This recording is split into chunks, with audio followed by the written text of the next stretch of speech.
NIT में छात्र suicide के बाद विद्यार्थियों का बवाल। एनआईटी प्रशासन के खिलाफ खोला मोर्चा। विद्यार्थियों द्वारा सीबीआई जांच की मांग। प्रोफेसर लेक्चरर द्वारा परेशान करने के आरोप। एनआईटी में सुसाइड के बढ़ रहे हैं मामले।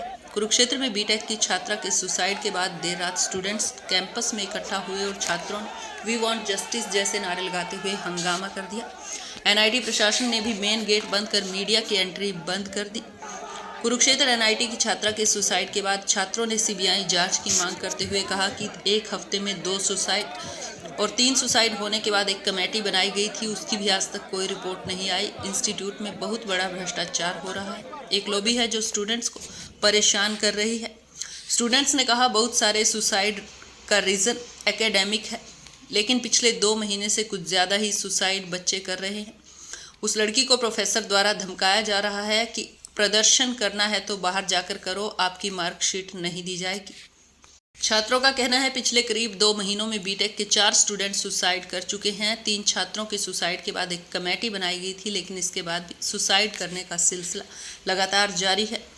प्रदर्शन कर रहे छात्रों ने आरोप लगाया छात्रा दीक्षा का शव काफ़ी देर तक फंदे पर लटका रहा, किसी ने ध्यान नहीं दिया। जब हमने प्रोफेसर से सवाल पूछे तो उन्होंने हमें डांटना शुरू कर दिया। छात्रों का कहना है कि पिछले करीब 2 महीने में कैंपस में 4था सुसाइड है।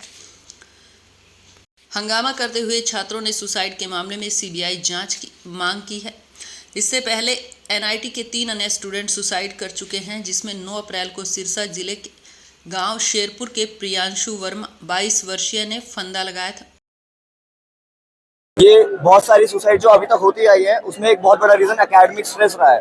ठीक है, हमारे जो ये चलता है, पूरा सेमेस्टर चलता है, ये कंसिस्ट करता है 2 मिड सेम एक एंड टर्म के हिसाब। हम चाहते हैं कि पूरा टाइम मिड सेम फिर प्रैक्टिकल, उसके बाद एंड सेम की जगह एक मिड सेम कर दिया जाए, दो की जगह बेटर ये रहेगा। प्लस अटेंडेंस क्राइटेरिया 75% है। करप्शन बहुत है, हेल्थ केयर इनएडिक्वेट है कॉलेज के अंदर और अकाउंटेबिलिटी नहीं है। सुसाइड के बाद सिर्फ एक ग्रीवियंस मीटिंग रखने से कुछ नहीं होता है। हमें पूरी अकाउंटेबिलिटी चाहिए कि जिस बच्चे की सुसाइड हुई है, क्यों हुई है, क्या रीजंस रहे, वहाँ पे कॉलेज का क्या गैप था और उसको ठीक करने के लिए कॉलेज क्या कर रहा है। इन्वेस्टिगेशन की जाए कि इतनी सारी सुसाइड्स क्यों हो रही है। एक हफ्ते में 2 सुसाइड्स के बाद मेंटल असाइन होना, उसके बाद भी फिर से सुसाइड होना, इसका मतलब कुछ हुआ नहीं हुआ मेंटल असाइन करने से, वो चीज सही होनी चाहिए। ये बहुत सारी सुसाइड जो अभी तक होती आई है, उसमें एक बहुत बड़ा रीजन एकेडमिक स्ट्रेस रहा है।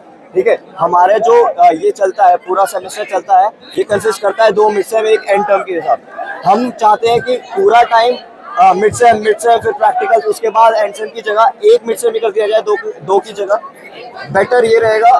प्लस अटेंडेंस क्राइटेरिया 75% है। करप्शन बहुत है, हेल्थ केयर इनएडिक्वेट है कॉलेज के अंदर और अकाउंटेबिलिटी नहीं है। सुसाइड के बाद सिर्फ एक ग्रीवियंस मीटिंग रखने से कुछ नहीं होता है। हमें पूरी अकाउंटेबिलिटी चाहिए कि जिस बच्चे की सुसाइड हुई है, क्यों हुई है, क्या रीजंस रहे, वहाँ पे कॉलेज का क्या गैप था और उसको ठीक करने के लिए कॉलेज क्या कर रहा है। इन्वेस्टिगेशन की जाए कि इतनी सारी सुसाइड्स क्यों हो रही है।